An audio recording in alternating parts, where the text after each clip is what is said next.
Hi, well, so good morning, everybody. Thanks for bearing with us. Our WebEx system doesn't requires us to do a couple of things before we can fully start the webinar. So hi, everybody. My name's John Franklin. I'm head of the safety promotion team here at EASA, and welcome to now the 7th session that we're having in this week's EASA Safety Week 2024. We've had lots of different sessions now, and today we're going to focus on cybersecurity and security and all things related to that topic. I'm just going to give you a really quick introduction into where we are in the agenda now and a few of the kind of house rules for that. So if we could go to the next slide, Vasilius, please. So this is the agenda we've had for the week. If you missed any of the previous sessions, they are all available on the Together for Safety YouTube channel already, except the ATM session, which we'll edit down and get up in the next day or so. We're now here on obviously Thursday morning. This afternoon at 1400, we have a session on safety leadership to finish off the safety week, hopefully an interesting session. If we go to the next slide, please. Just also to advertise a major event that we've got coming up in July. It's an in-person conference held in Warsaw from the 2nd to the 4th of July, a World Overflight Risk Conference. Obviously, key safety risk at the moment, so a really key event. You can find out more information at the links there, but probably the easiest thing, if you want to find it, is to go to the EASA website and look for it on the EASA events page. It's all in chronological order, so you can find those dates and all of the links and everything you need is there. And then next slide, please. So just to go through a few kind of bits of logistics, hopefully to make things run a little bit easier today. So all of the sessions, as I say, are being recorded. The PowerPoints where we can share them, everything will be uploaded with links to the event page for Safety Week. Also on the AirOps community site as well, and there'll be links available there. You can also then follow our Together for Safety YouTube channel, where we have all our different events and that kind of thing, and all of the videos that we do from a promotion perspective. I would also encourage you, if we have various articles in our Conversation Aviation magazine, and the next issue is going to come out towards the end of May.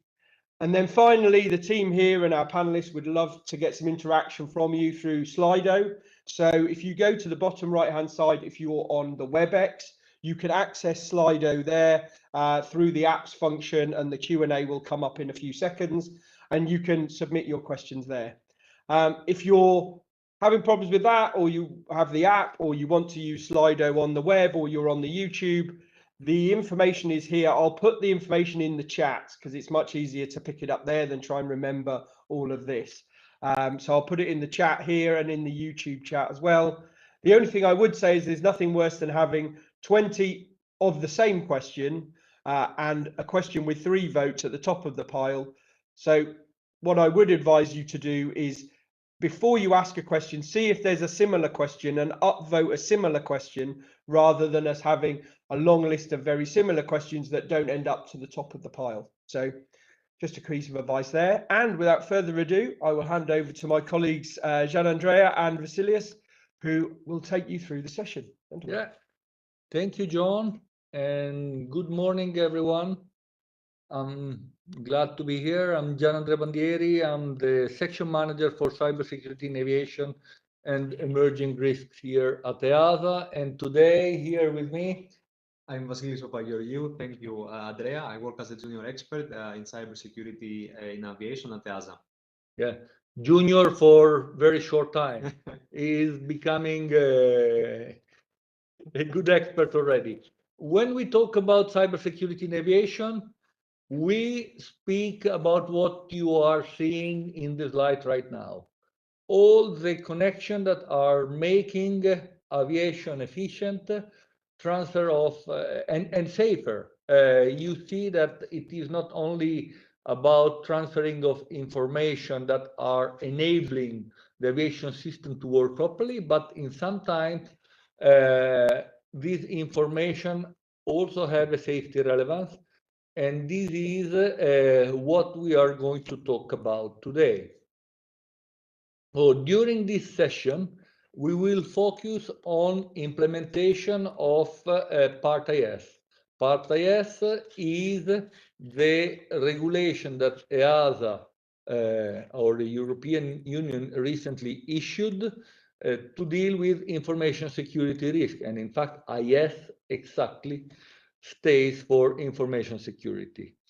We will have an interesting program this morning with testimonials from authorities and from industry that are advanced and scouting implementation of Part IS in their own organization. But before we start, I think it would be good to look at data. Vasilis, Exactly. guide us through. Exactly, Andrea. So we will start with a kind of some demographic questions.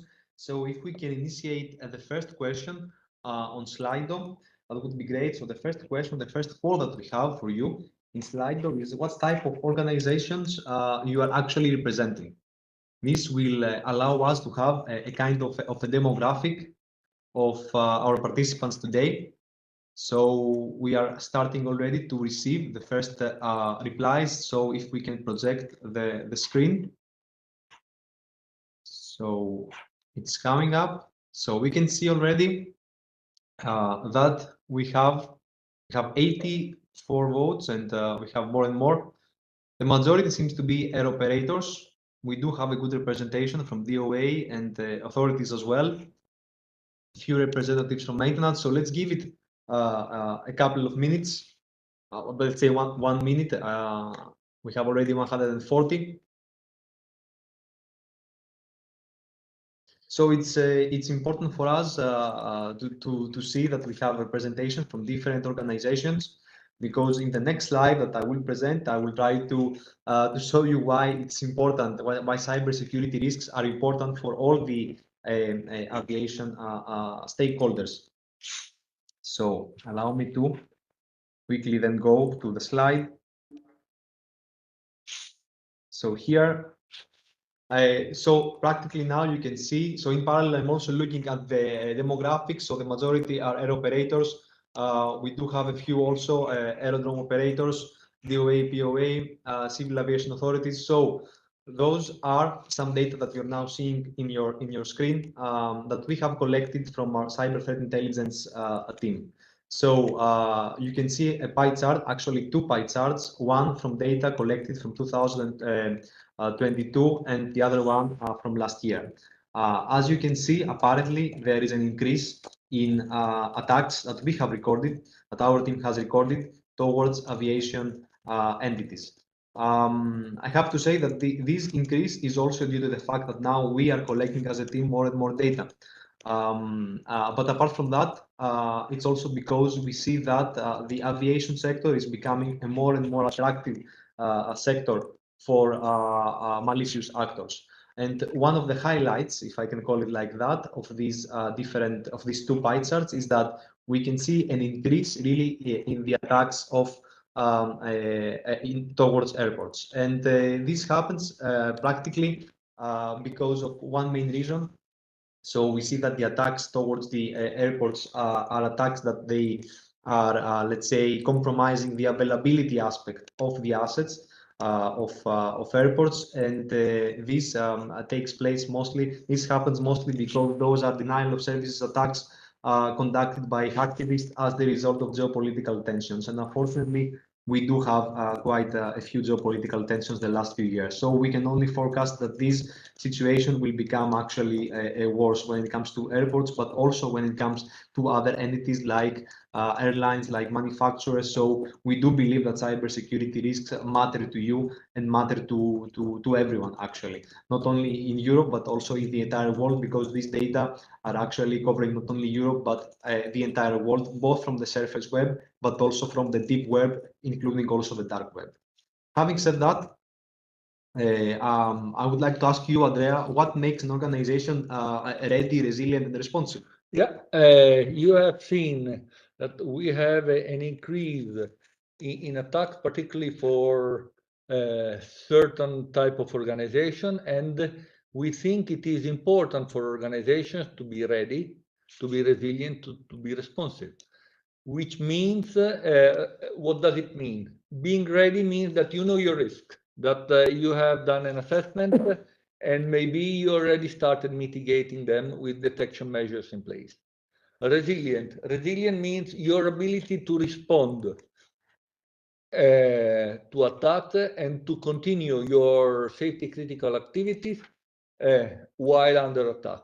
Responsive if you are also able to remove causes and provide adequate information to your peers in order for them to be prepared.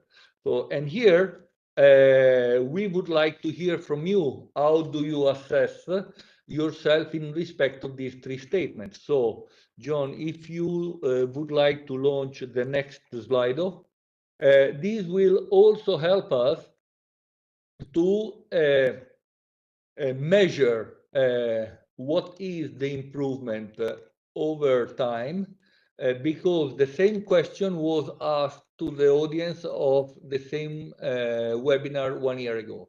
And we are extremely interested in measuring with a good demographic, because we have currently, I think, around 400 people connected. Where do you assess you are? So while we talk, we will ask the three questions regarding readiness, resilience, and responsiveness. And in the meantime, we would like to explain to you how, from a regulatory perspective, we would like to address the issue. Exactly, Andrea. Thanks a lot. So, as in parallel, John is running those questions, and we can see already that we have plenty of responses in the first one. So, most of the organizations seem that yes, most of the organizations seem that they agree that the organization is somewhat ready. So we have a 43% of that if we can quickly see it now, which is already, I would say, a good indicator. And there are only a few that seems not to be aware of the risks, or they strongly disagree. Let's say with the statement that if their organization is ready, of course, it's something that is subjective. But I think that it's something promising, I would say. So now I would take back, let's say, the screen sharing, and John, if you can launch both the other two polls, that would be great, so that we can collect. Number 3. So that we can collect this information. And here I will show it to you. I will talk to you actually about Part IS, only a few things. Practically, what we have here is what we want to achieve with Part IS. So I'm sure that by now you're all aware of the new regulation, Part IS. So the main objective of this regulation is to protect the civil aviation as a whole from information security risks that might have a potential impact on aviation safety. So this is what we do care about, not information security for the sake of information security, but information security for the sake of safety. But what it is included in the scope. So what are the assets, to use the jargon of information security, the elements as we call it in the rules. So the elements that we do care about and are included in the scope are information and communication technology systems that are used by approval holders, so by approved organizations, as well as civil aviation authorities. And then what are the tools of Part IS that this legislation and the ISMS provided by this legislation give us in order to manage, in order to be able to achieve what we want to achieve with Part IS. So first of all, Part IS allows us to identify and manage information security risks that are related to these elements, to these assets that I mentioned before. And it manages to identify, it manages us to, let's say, identify and manage information security risk with a structured way. So this is what Part IS is doing. It also allows to detect information security events and identify the information security events that might also be considered as information security incidents. And then, of course, it provides us with guidance in order to respond to and recover from those information security incidents. Of course, we always need to keep in mind that we need to be proportionate. We need to be proportionate, of course, to the impact that those incidents might have on aviation safety. And having said that, allow me to go to the Part IS implementation journey, as we call it. So you can see here in the screen that we have the two rules, which I'm sure that by now you are familiar. So the delegated regulation and the implementing regulation, that they have a different applicability date. We are more or less halfway through in this journey. So the delegated regulation will come place, so will be applicable from October 2025, and the implementing regulation from February 2026. During this time, we have also published the AMC and GM, so the acceptable means of compliance and guidance material, and we have also published the easy access rules, which is an easy tool combining all these different pieces of legislation and soft law, and we do believe it's something useful for all the entities in the aviation domain. In parallel, we're seeing that we are receiving more and more responses when it comes to our questions. So if we can quickly project them, that would be great. So we see that when it comes to if you consider your organization responsive or not, we have again similar and on resilient as well, we have again similar outcomes. I had to say it's pretty consistent. I guess the same people that they voted that their organization is ready, they voted that it's also resilient and responsive. So Andrea, I think that this is a positive outcome, I can say. Yes, I think this is encouraging. This means that first of all, there is awareness, and secondly, that we are moving towards making the full system more resilient. So it's good to say that we have more or less the same figures. By the way, the final figures will be made available after the session in the website where you will find the link and all the information about the Safety Week. If we can, in the meantime, go ahead with the presentation, I would like to inform about the main element of Part IS, which is the Information Security Management System, and we call it ISMS.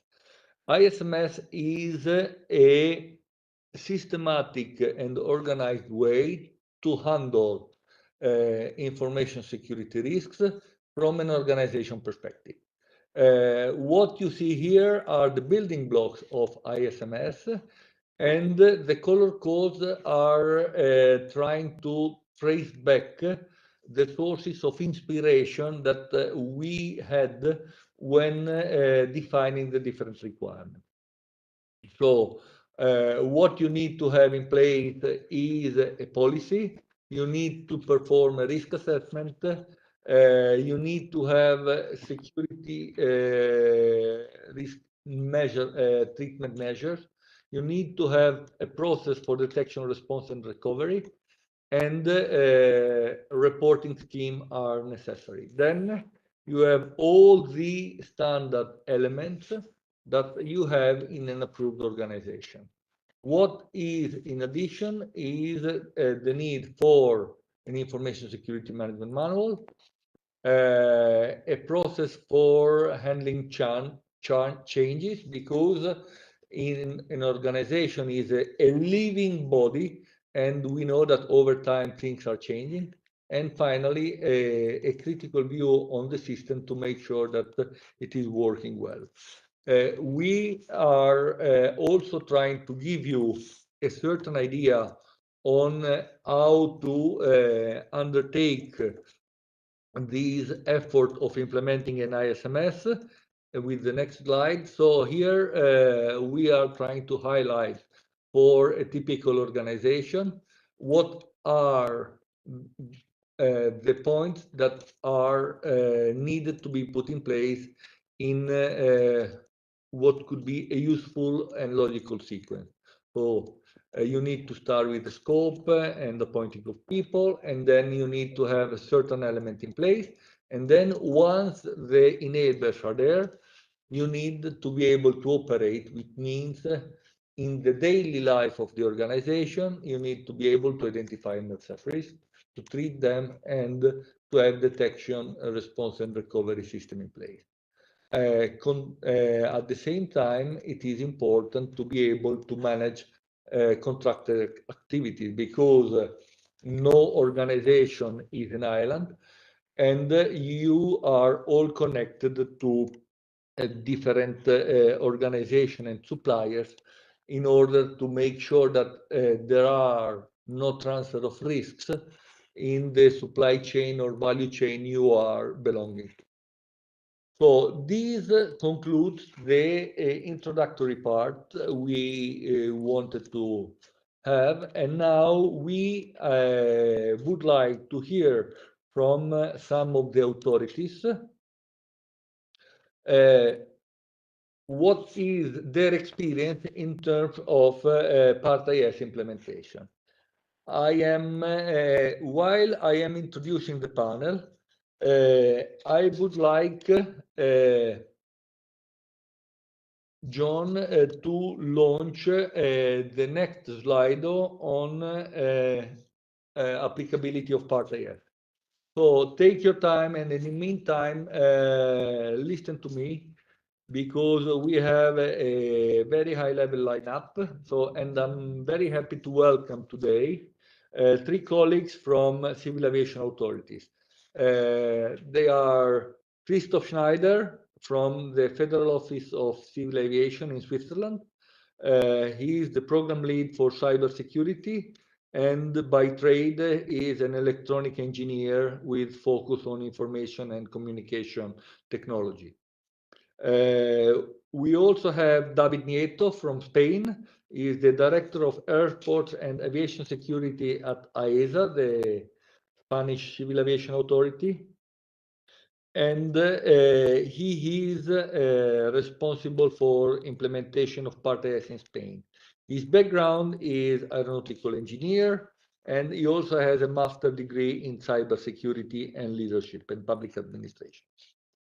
And finally, from the far north, Tommy Salmenpää from Traficom, the Finnish Civil Aviation Authority, where he is the chief advisor in aviation cybersecurity.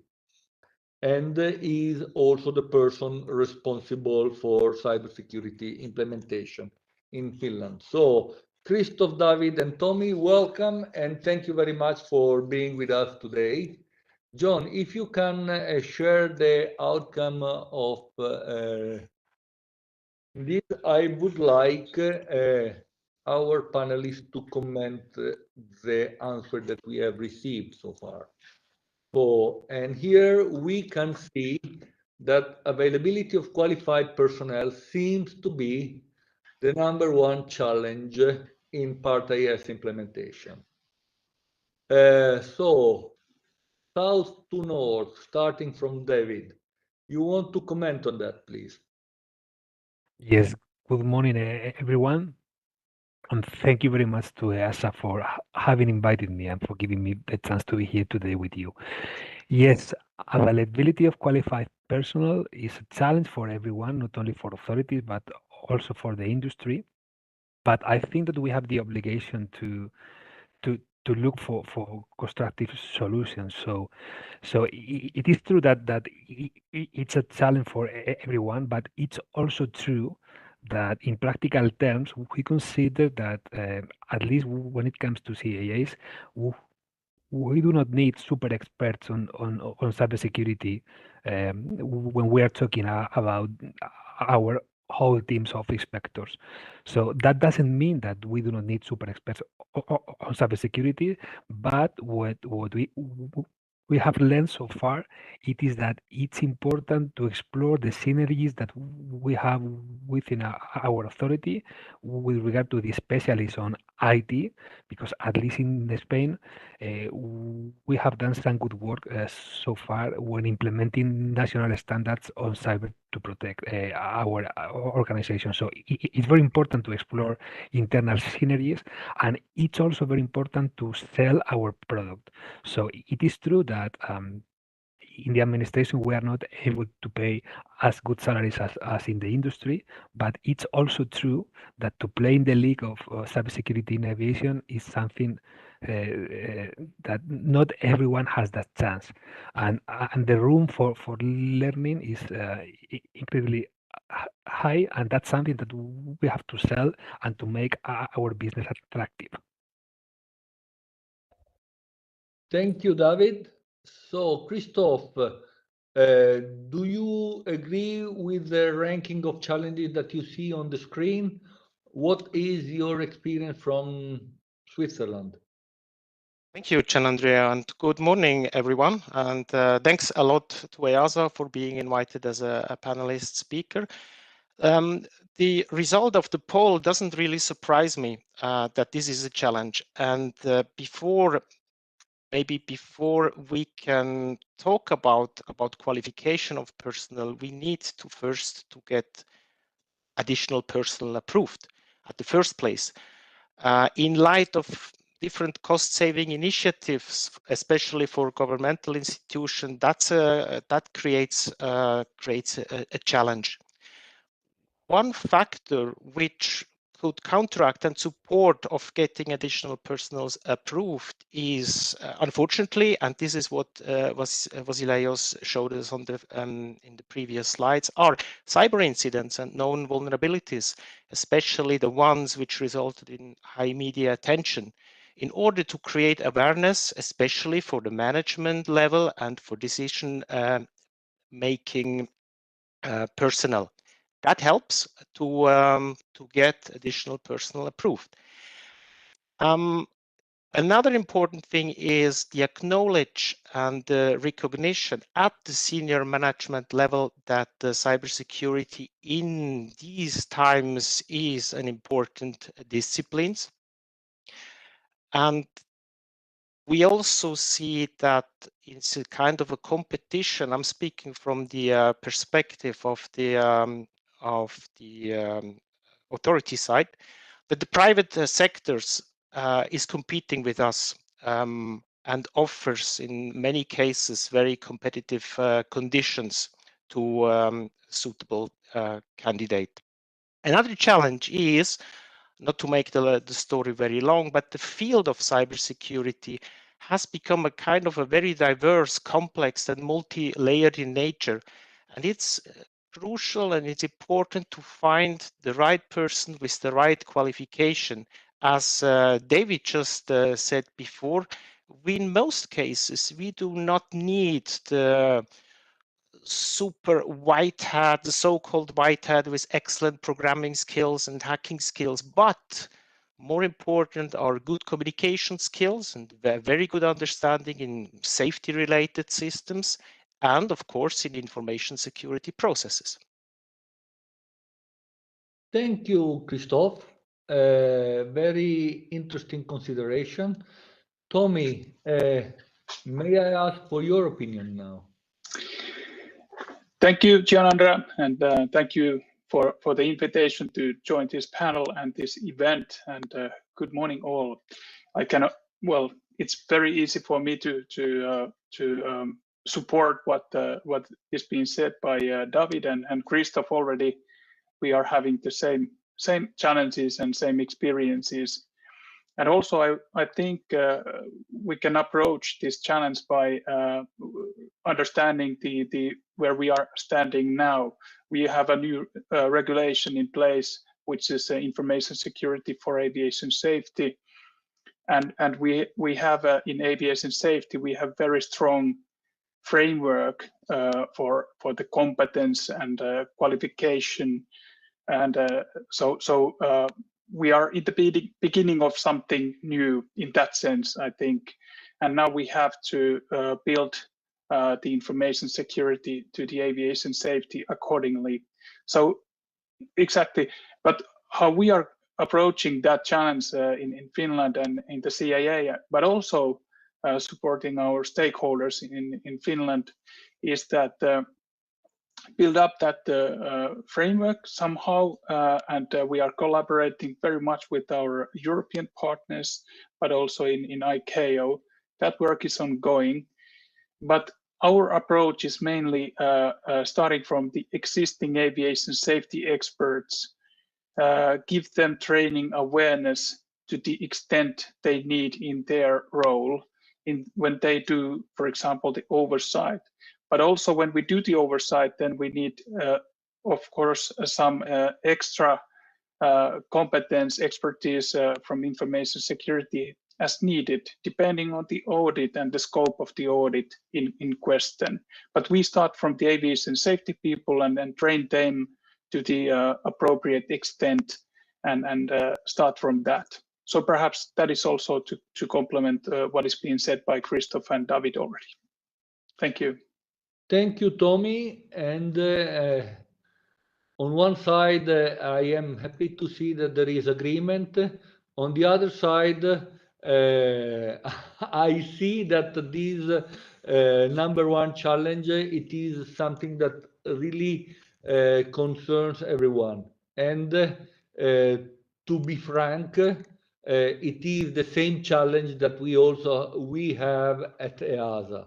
So we need to make sure that there is more cybersecurity competent people available for aviation. And for those who don't know it, we at EASA have worked in preparing an adaptation of the EASA European Cybersecurity Skills Framework, which is available to everyone on our website. So I think we need really to work in tackling this challenge of staff, particularly by connecting different job markets. I heard that sometimes, particularly for public administration, there is also a salary competition, but maybe as we are all passionate about aviation, the fact of working in aviation could also have its attractiveness. Now, I would like to ask to the three of you, apart from the challenges, did you get any lessons so far in your implementation journey for Part IS? Maybe, Tommy, you would like to start from this? Thank you. Thank you, Andrea. And also perhaps just a few seconds to use for the previous topic. I think how we experience the challenge with the qualified personnel is that we think that I would like to say that we are not competing with our industry, because I'm really happy when they get competent people to work in aviation cyber. So I think that is so specific area. But to share some experience, I would like to make a comment regarding the risk management, because it is so crucial part of the Part IS requirement. And I would like to share that we have experienced that sometimes the very complex risk management framework is a challenge. So we would like to emphasize the kind of keep things more simple and collaborate so that the aviation safety and information security will be collaborating with each other very closely. So I think this is an area which requires our attention more and more when we work at the CAA level, but also when we collaborate with our stakeholders, because there is a clear risk for ineffective risk management, and in the worst case, that there we lose a lot of good work, and so that's something I would like to emphasize. So keep it simple and effective. I think that's my comment on that. Yeah, great. So keep it simple and effective. Thank you very much, Tommy. What are the lessons learned in Switzerland so far, Christoph? Yes, thank you. quite a lot of lessons learned so far, which would exceed the time frame we are having it here. But one of the most important lessons learned is that the implementation of Part IS is not per se a technical complex task. It is more challenging in the organization nature. And this is due, one big factor, it is a cross-domain rule. So the coordination effort is quite large and should not be underestimated. One, and that's, I support what Tommy just said before, one important element to overcome that as a solution is a regular exchange between safety and security, to bridge safety and security. And also a regular exchange, especially in the implementation journey, a regular exchange with the industry is crucial in order that both sides from the authority and the industries understands the same thing, what the rule really wants.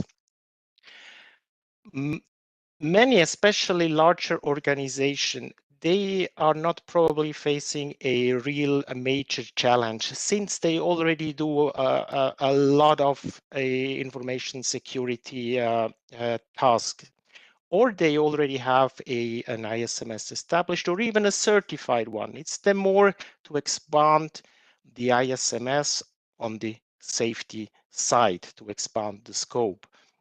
And what Tommy said, something very important, it's the basic. Start gradually, do the right things, and do not from the beginning trying to be overcomplicated and go into the very details. Because with some basic protection, you can achieve already quite a lot. So the so-called harvesting the low-hanging fruits. Another important thing is also to regular exchange among the member states and with EASA. So this triangle between information exchange between industry, regulator is, I would say, is quite important in order to be successful when it comes to the Part IS implementation. That's what I could contribute to the lesson so far. But there are many others to talk about maybe on another occasion. Thank you. Okay, thank you. And David, can you please let us know what are the lessons learned in Spain so far? Yes, I would be pleased. The first one, and in line with what my colleague Christoph has already said, that it's very important to put the focus on the human factor. So when it comes to cybersecurity, it's very easy. There is a general tendency to think that it's about technology and about processes, and of course, it's that's important. But as important as that, or even more, is the human part, and it's important to consider that organizations are made by humans, and that a chain is not stronger than the weakest of its link, and the weakest of its links are usually humans. So training, awareness, cybersecurity culture, everything related with the human factor is essential when it comes to implement complex regulations. So we all have a responsibility when it's come to managing cybersecurity. But before looking for guilties, when we have a cyber incident, and it's very important to know which kind of procedures that has company, which kind of security culture, which kind of awareness are people trained. So it's as much important as technology and as processes. And the second lesson learned, it's the importance of communication. We must support our industry, and we must make this journey comprehensive. And it's very important that everyone understand that compliance is not the objective, but what we are looking for is to protect aviation system from this kind of attacks. Thank you, David. Oh, and the last point is very important. So we are not here because we have another regulation to comply with. We are here and we are putting our effort into protecting important assets for aviation safety. And I would like to thank all of you because you pointed out the importance of simplicity and effectiveness, the importance of collaboration across departments, the fact that implementation is an organizational effort, and finally, the importance of the human element into this. And here, I would like to ask you quickly a question that I see coming up above all the others from the audience, and it is reading information security or safety. Which department within company should lead the Part IS implementation? Just a quick answer from any of you, and then we will ask it again also to our industry colleagues. So, Tommy, you want to go first? Thank you, Andrea. Well, I think it's a little bit also up to the organization in question, how they have organized their information security and aviation safety. But in principle, we have to remember that Part IS will be part of the existing approval, existing certificate of the organization. From this approach, I think it's the aviation safety department, and with the support of the information security department, or what it is called in the organization. But as I said, it's also we cannot forget how information security is organized in the company. Yeah, thank you, Tommy. David, what do you think? What is clear for me, it is that none of them can do it on their own. So cybersecurity and especially Part IS is about building a bridge between safety and IT. It's about building a marriage. So as my colleague Tommy has already said, it's up to the organization to decide who is the leading team. But for sure, none of them is going to be able to do it on their own because this is about building a bridge between IT and safety. And don't forget aviation security, which also plays a role. Thank you. Thank you, David. That's very good and valid point. Christoph, so what would you suggest to a company asking you which department should be in charge? Well, thank you, Gian Andrea. I could not agree more to what David just said before.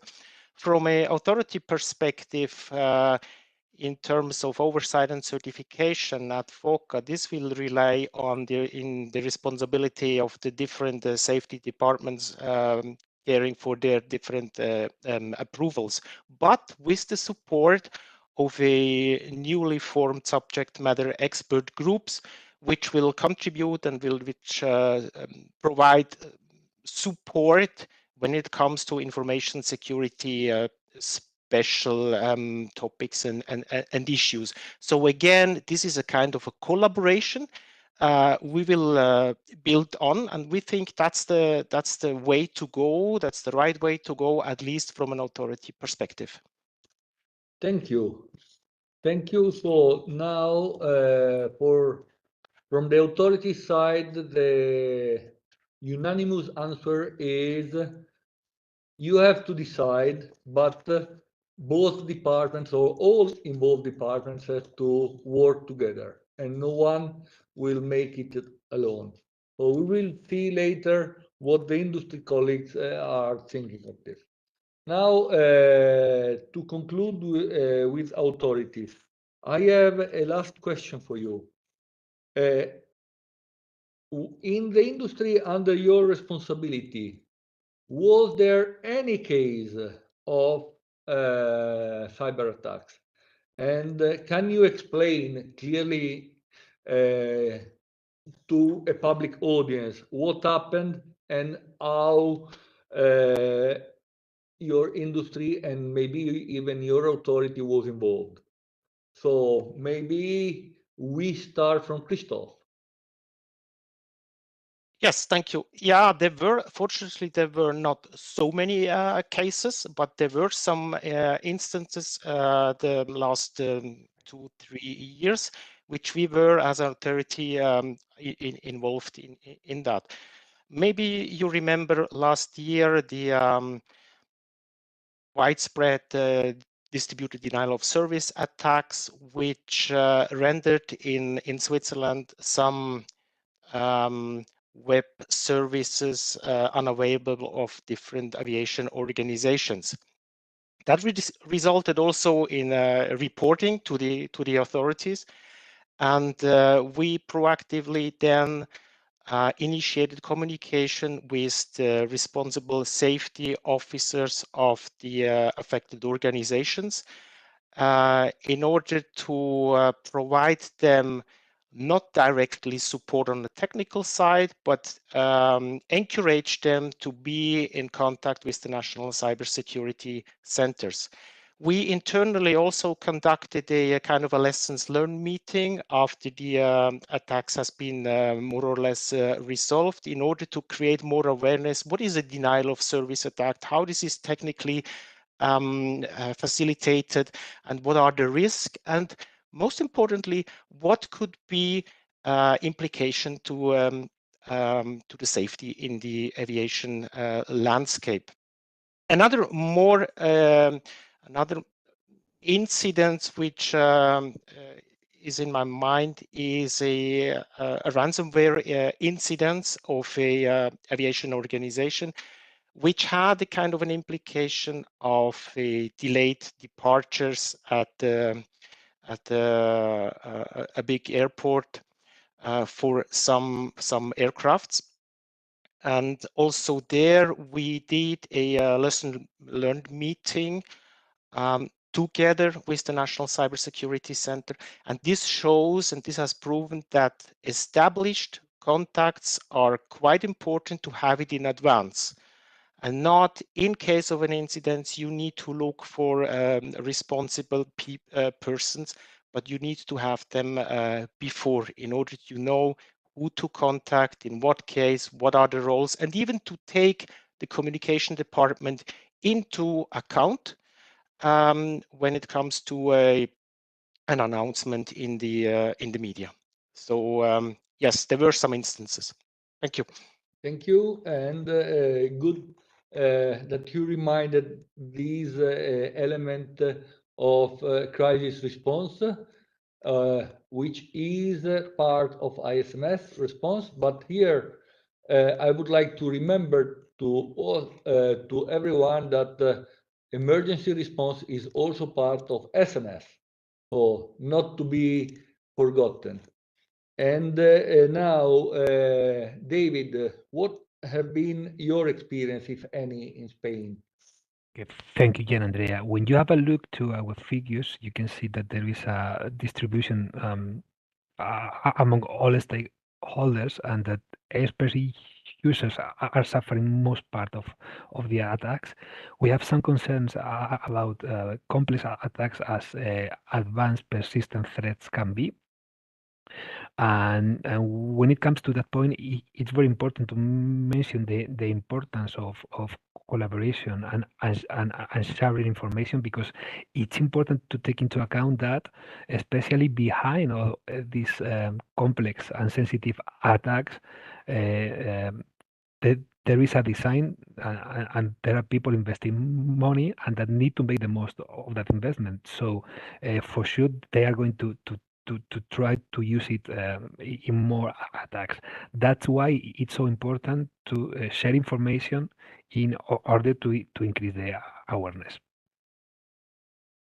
Thank you, David. So, and now we jump to Finland and Tommy. So, any cyber attack experience in your industry? Very similar experience that Christoph just made comment about, and maybe it's useful to share the experience when that incident has been, let's say, detected, and we have created a collaboration model with our key stakeholders in order to communicate and collaborate with very, let's say, low level, so that if there is a risk that this incident may become a flight safety issue or operational issue. So very similar experiences that with my colleagues, Christian and David also, and the meaning of the collaboration when the incident is in our hands. It's very important, because our cybersecurity center, they have the expertise what comes to information security technical issues, but perhaps they are not able to put that incident to the aviation context. So we can support them in our role as a CAA, and also understand the comprehensiveness of the situation better. So maybe that is a good example to share. Okay, thank you, Tommy, and thank you for all these very relevant and comprehensive lessons learned. So I think that we can conclude that, first of all, the risk is not theoretical. It is something that has happened and is going to happen again. So we need to be prepared, and we have explored during this discussion with all of you how we can be better prepared. So, and here I would like to thank you for your contribution and for what you said, particularly for highlighting that implementation of an ISMS is something that need to be taken seriously by an organization, need to be simple, need to rely on collaboration, and can't forget the human element of the people involved. I would like to thank Tommy, David, and Christoph for their contribution, and I would like to move on to the next part of this webinar with an industry panel, where we will have a similar discussion with 3 representatives of the industry. While I am going to introduce them, I am asking my colleague to launch the next slide poll on the reason why do you consider an ISMS important. And while you answer the poll, I am going to introduce our distinguished panelists from the industry. We have today with us Jan Helbing from Lufthansa Group. He is the project manager for Part IS implementation in the Lufthansa Group. If you want to have an idea, Lufthansa Group is something that goes beyond Germany and involves, I think, a handful of airlines across Europe, plus different approval holders. And Jan is the project manager for all of this. He started his career in Lufthansa, with Lufthansa in IT consultant, and then he worked as accountable manager for maintenance organization and CAMO. He holds a master degree and certified project management professional and ISMS auditor. From Spain, we have Gerardo Sarmiento. He is the CISO, Chief Information Security Officer and Head of Cybersecurity at ENAIRE. ENAIRE is the Spanish Earth navigation service provider, so not a small organization. And Gerardo is holding a degree in telecommunication engineering and cybersecurity. And finally, from Finland, we have the Chief Information Security Officer of Finnair, the Finnish flag carrier, Timo Arndal. And Timo is experienced in cybersecurity, having worked as CISO also for the Finavia, that is the Finnish airport operator responsible for 20 airports. And Timo is also the chair of the IATA Cybersecurity and Resilience Management Working Group. So thank you for being with us today, Timo, Gerardo, and Jan. And we would like to start asking you to comment on what you see on screen, the answer that our audience has provided. Who wants to go first? Jan, you want to start, please? Yes, thank you very much, Gian Andrea, for the invitation and for this important discussion that we have here today. The results on the screen are really interesting, and I think they reflect that we are on the right way with an information security management system. So yes, I mostly agree that it provides a structured way to deal with information security risks, and what Christoph, Tommy, and David said is that the risk management process is, of course, the most important part of PARAS as well. So that is also the third question, that it helps to identify all the assets that might be at risk. And that is a really important part of the management system. And yeah. Thank you, Jan. Gerardo, may I ask for your views?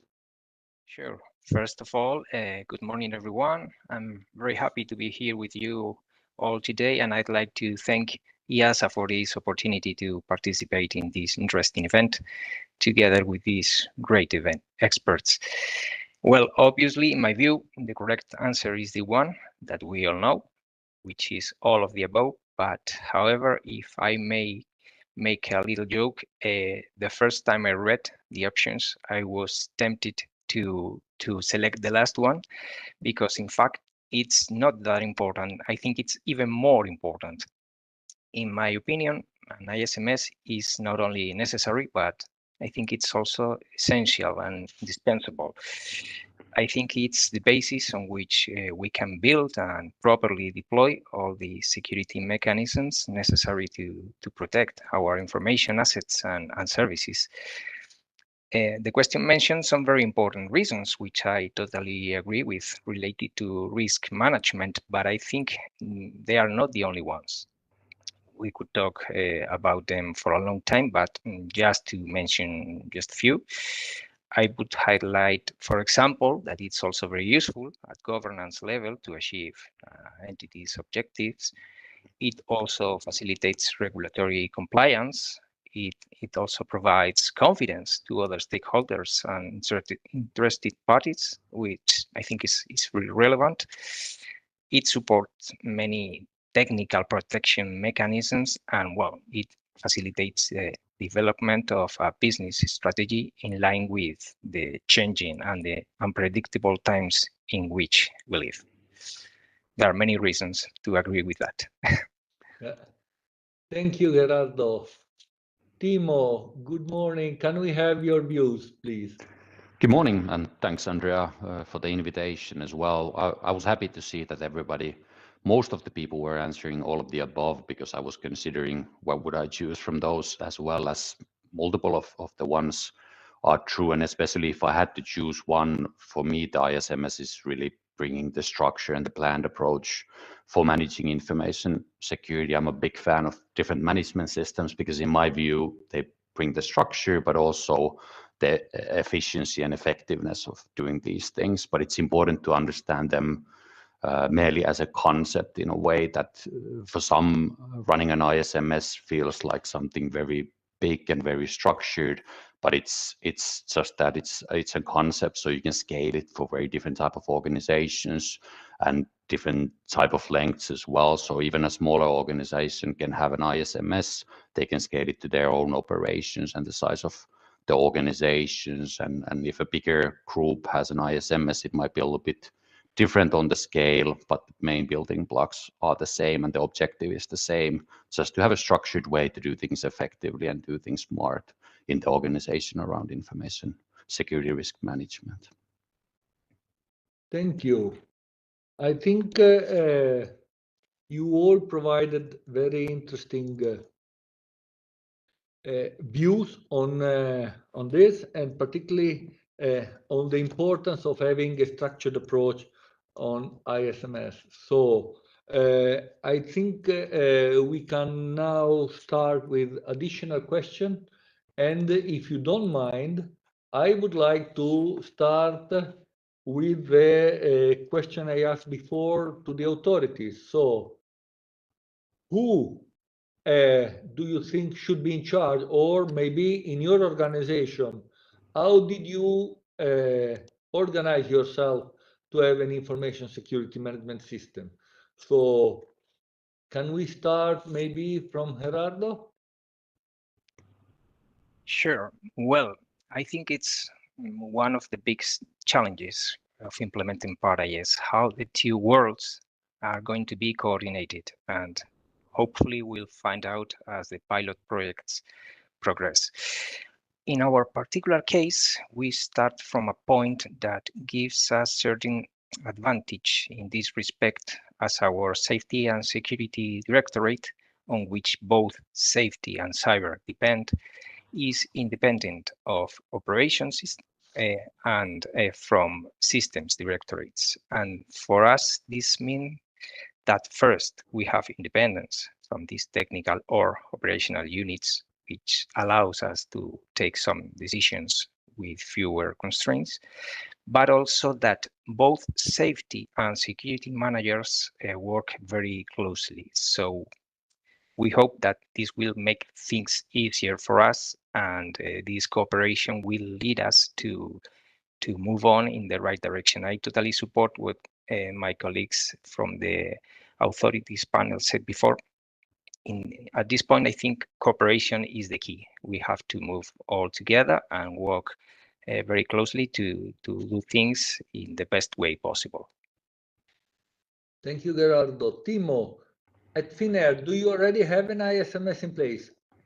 We already do have an ISMS in place, and it has been under the responsibility of the cyber unit, where I come from as well, and we're not planning to make any changes with the PARA-IS. And I would like to kind of complement the discussion on the authority panel as well, that you need to build the marriage between safety and information security and aviation security, corporate security as well, because you have those most different angles that need to work very fluently together as well. And for us, the ISMS is about PARA-IS, it's about flight safety, but it's also about protecting business continuity. It's about the NIS2 directive. It's about protecting personal data and the GDPR as well. And hence we have the cyber unit running the ISMS and fulfilling all of those compliance obligations, and hence the accountable manager has delegated those activities to the common responsible person, and we're just trying to make sure that all the processes are well aligned and fluently working together,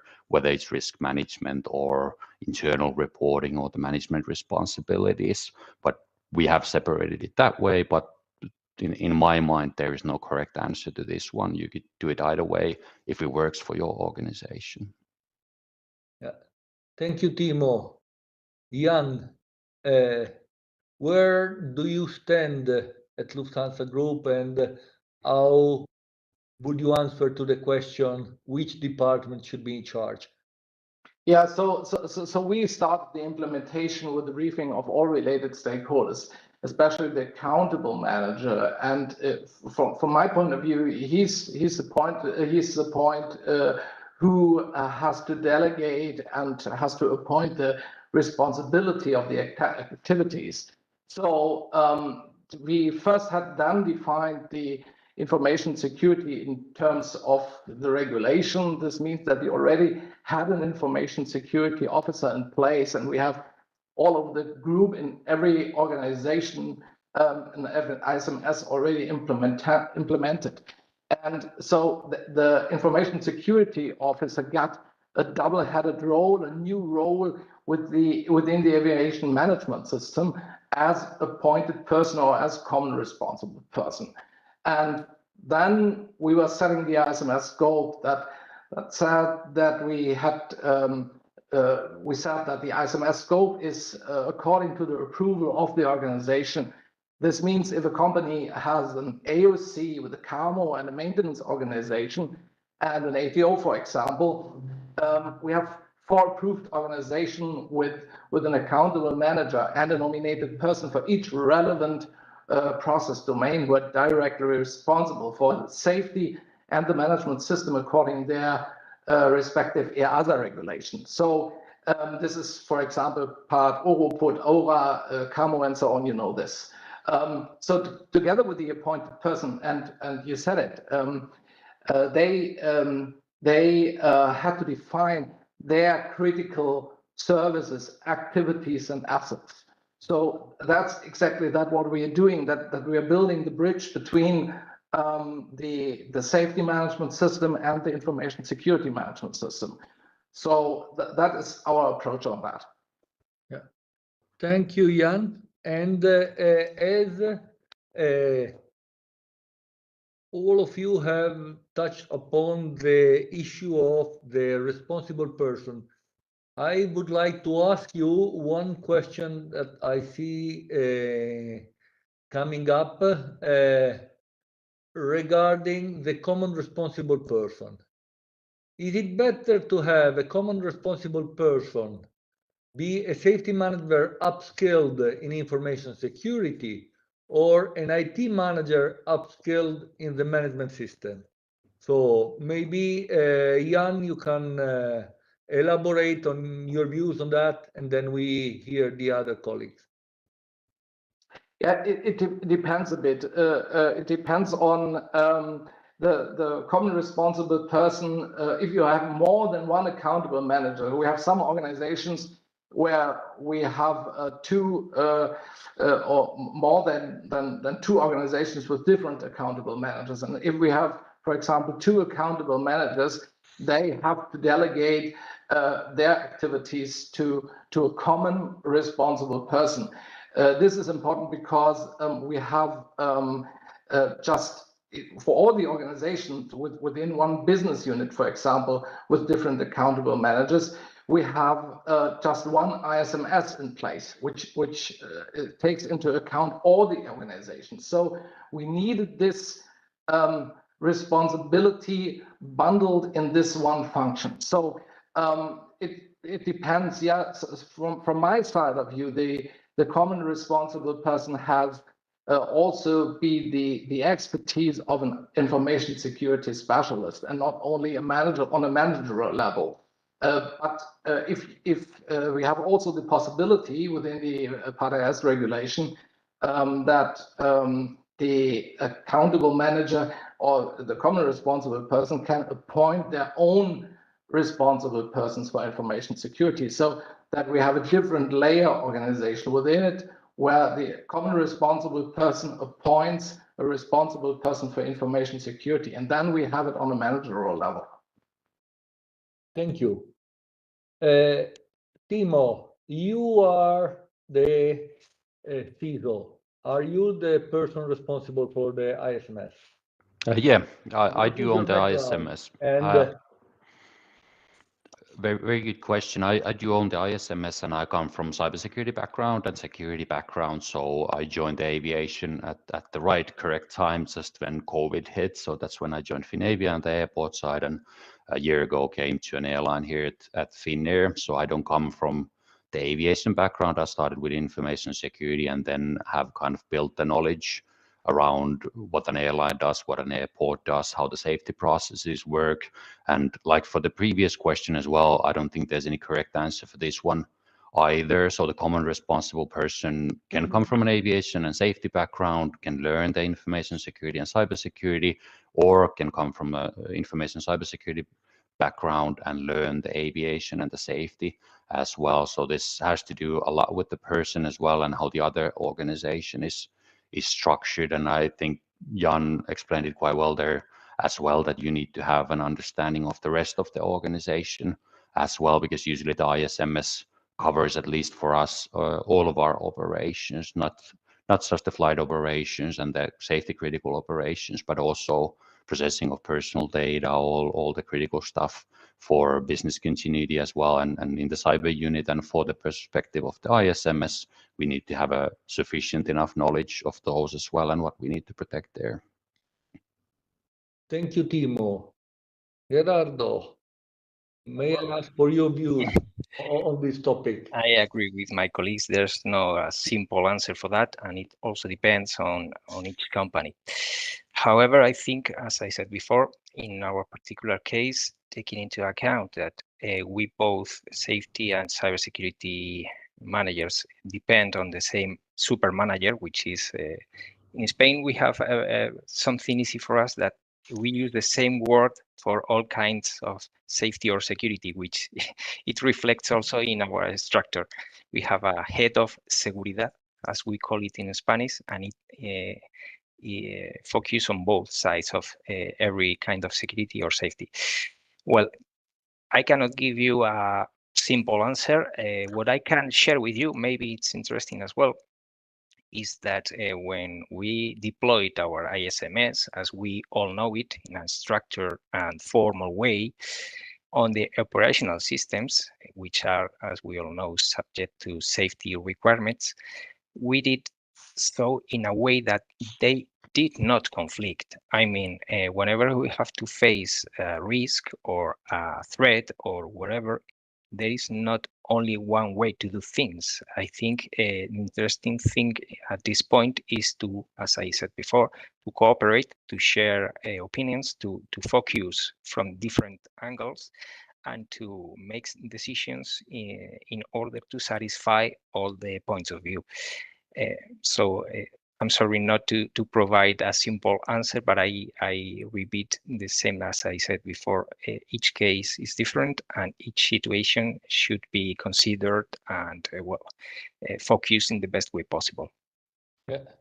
Thank you. And what I take away from all your three answers is that the approach needs to be mainly pragmatic, something that works.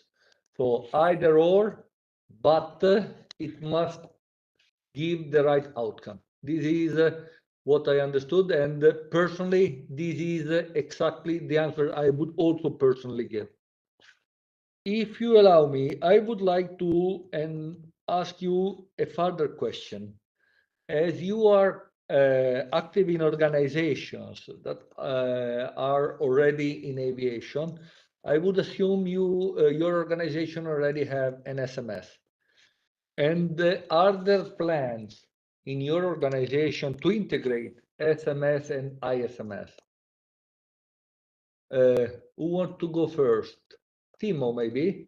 Yeah, I can start, and we maybe a little bit already touched upon on the topic for this one. As for all of the questions, there's no correct answer. So again, what's pragmatic and works, but for us, those are separate ones. So we have a safety management system, we have a security management system, and then we have an information security management system, and they need to be integrated in that sense that there's a cross-reference between all of those, and the processes are linked as well. So when we're identifying information security risks, we need to have a very good dialogue and work together to identify the possible risks that might come from those consequences for flight safety or any of the other areas as well. But for the reasons explained earlier, that our ISMS is covering things besides the safety and flight safety as well. It's covering business continuity issues, privacy issues, all the other regulations we have from NIS2 to GDPR, or the other kind of managing risks that are for information and systems.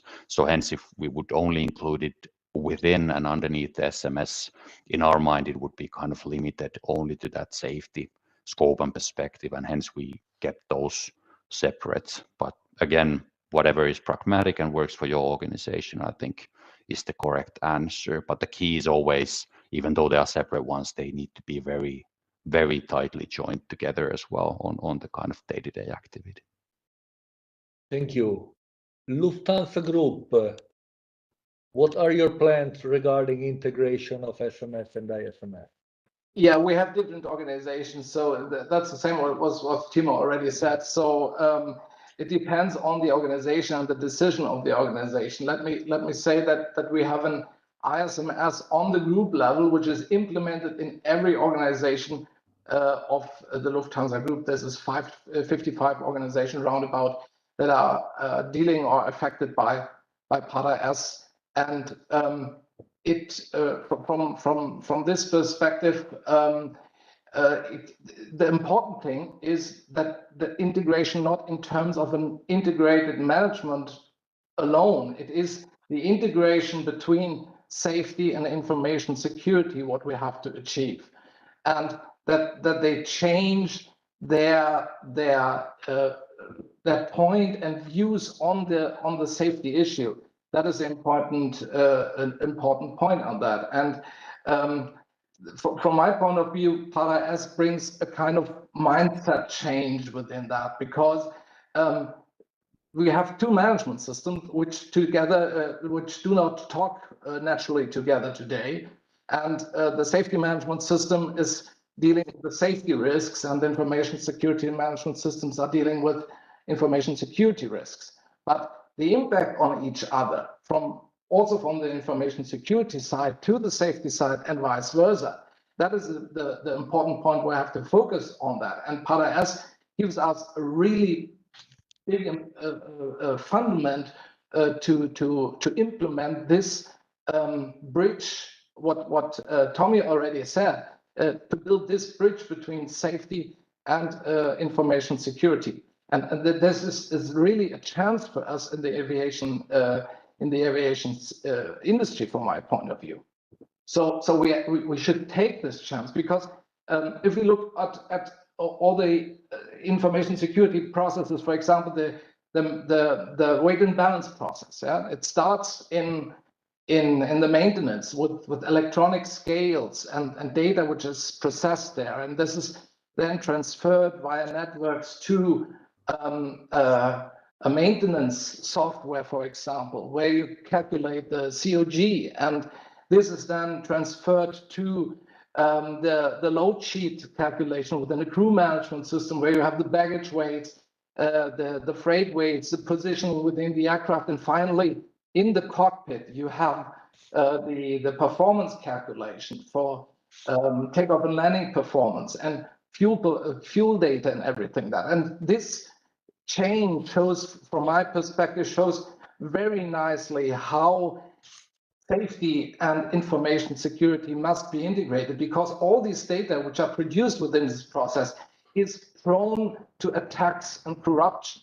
And corruption, the integrity is that what we have to assure for safety. If there's data maybe not available, and in most cases the airplane would stay on the ground, and the most safe airplane is that which are standing on the ground. But if you have data which is corrupted in terms of integrity, if you can see not that there's a change in data, then we have a real safe problem on this side.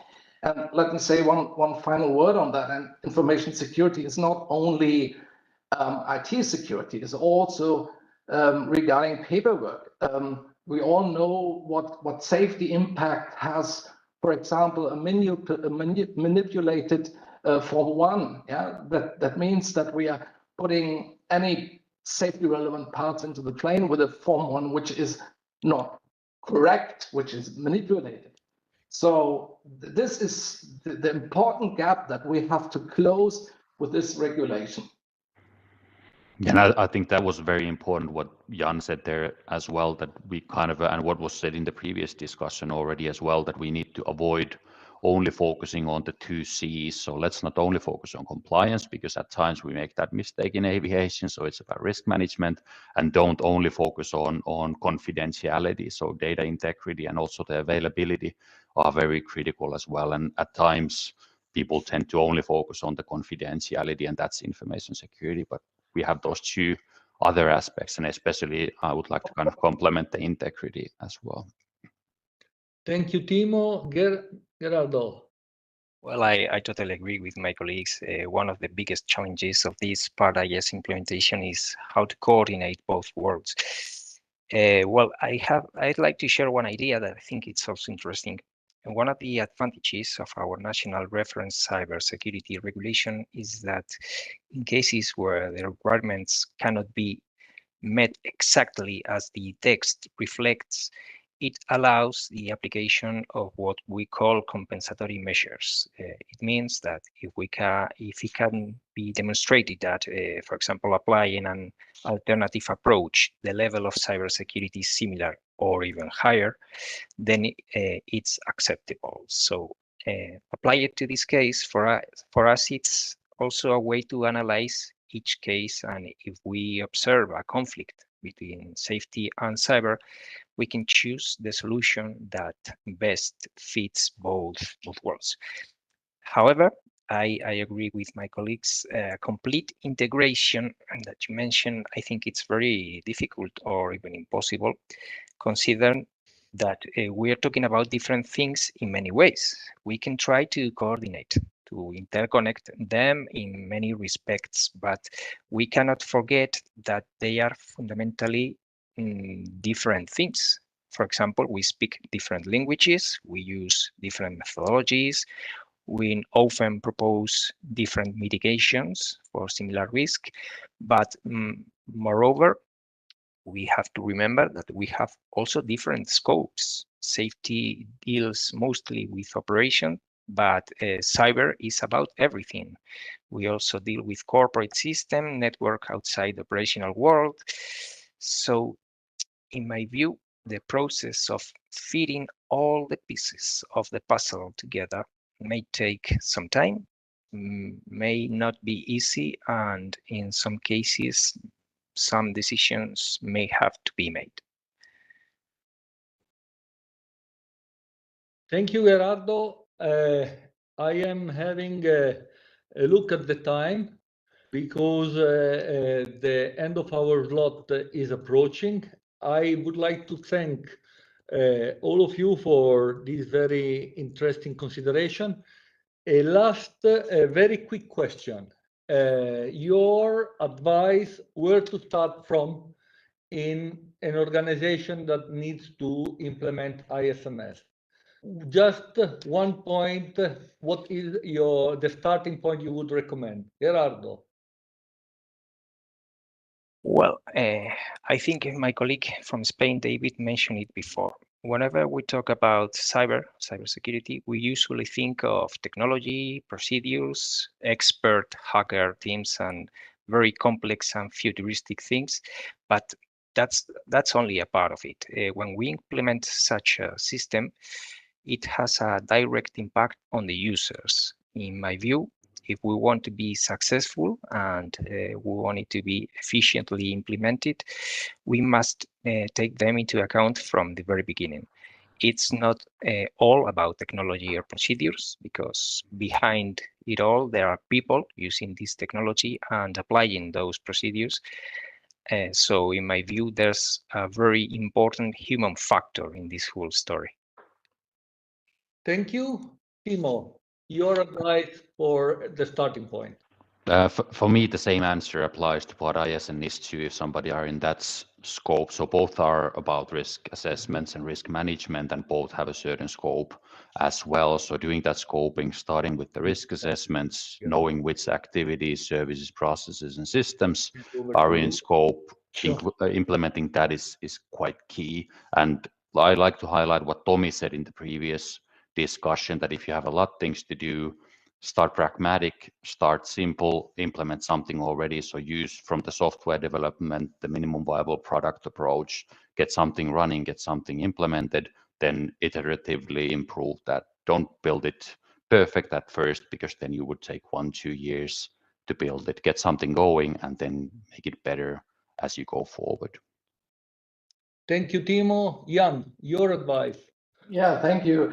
We took a little bit other approach. As mentioned, we started with the responsibility, the chain of command, so to say, that we have a responsibility for the responsible person for the respective tasks that are mentioned by Timo and Gerardo, and which are the risk assessment. And another recommendation from my side is to take the information security manual as a starting point for a structure where you can see what's the difference between the existing ISMS and the gap to the PADA-S requirements. If you can, then you can follow a path through the requirements that you can put them already in parallel in the Information Security Management Manual. So thanks a lot, really, for that. It's a pity that our time has actually come to an end. So I would once again like to thank all of you. It was indeed, I think, a great session. So I would like to thank both this panel and the previous one. And I'm sure that we will keep in touch in the future. So really, thanks on behalf of EASA, really thanks to all of you. So allow me now, for the conclusion, to quickly show you a couple of slides.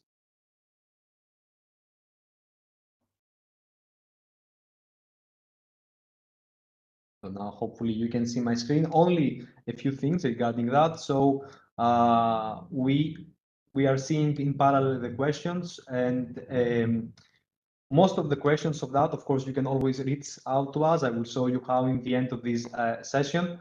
So we can help you with these questions, but we plan that most of these questions will be answered in a dedicated Part IS workshop.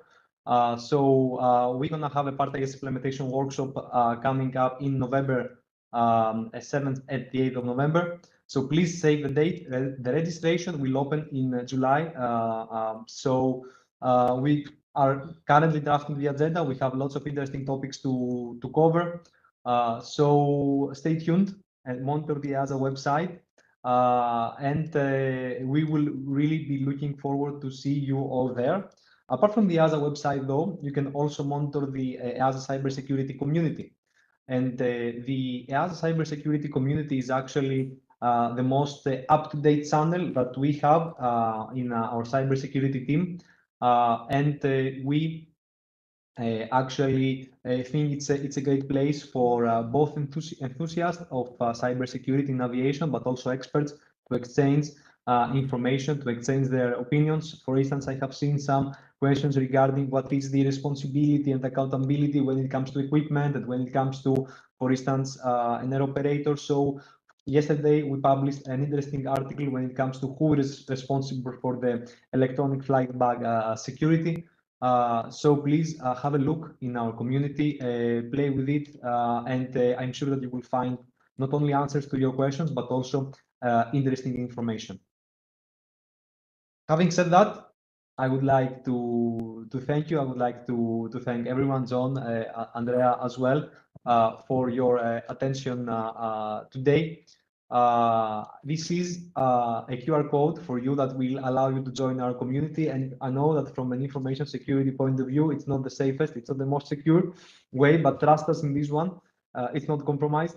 This will allow you to join the community. You can also see down below our functional email address, cybersec@easa.europa.eu, where you can communicate with us and send us your queries if you have further questions. Once again, I would like to thank all the panelists and also the participants. I think it was a really interesting session, and we will be looking forward to similar, let's say, opportunities in the future. I'm sure that we will have, and many thanks also to John for organizing this safety week, which I think that it was really, really awesome. Fantastic, thanks, and yeah, thanks for running such a great session. It was so fascinating to see all the questions coming in. Certainly of the week, this has been the one that's had the most interactions. So we're going to close out today's session, this morning's session. If you're interested, join us at 1400. As I say, we have safety leadership for the last session of the week, and you can join via the YouTube live on the Together for Safety YouTube channel. Thanks very much. Have a great rest of your day. Goodbye. Thank you. Bye-bye. Bye. Thank you.